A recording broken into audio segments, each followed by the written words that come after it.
Welcome to easy Sushas recipe. இன்றைக்கி அந்த காலத்து முறையில் ஒரு ஸ்நாக்ஸ் செய்ய போகிறோம். இந்த கப்பால் 1.5 இது இப்போ அரிசி ஊற வச்சுருக்கேன். பச்சரிசி, புழுங்கலரிசி வேணாலும் ஊற வச்சுக்கலாம்.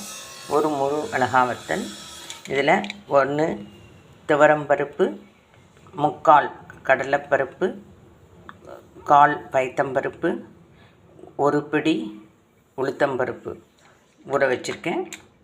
இதுக்கு அடுத்து இதை அரைச்சிட்டு எப்படி செய்யலான்னு பார்ப்போம்.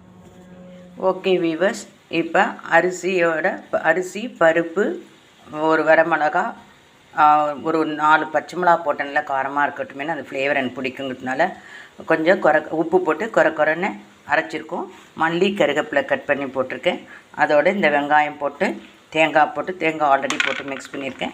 எல்லாத்தையும் போட்டு இப்போ அடுத்தது என்ன செய்யலான்னு பார்ப்போம். எண்ணெயில் உருட்டி போட்டுட்டோம். இதை இப்போ திருப்பி விடலாம்.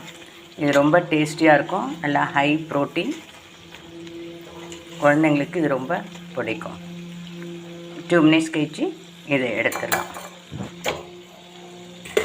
High rich protein snacks ready. இதோட ஹைலைட் என்னென்னா, உள்ளே சாஃப்டாகவும் வெளியில் கிறிஸ்பியாகவும் இருக்கும். பிடிச்சிருக்கிறவங்க செஞ்சு பார்த்துட்டு சப்ஸ்கிரைப் பண்ணுங்கள். சப்ஸ்கிரைப் பண்ணவங்களுக்கு தேங்க்யூ ஸோ மச்.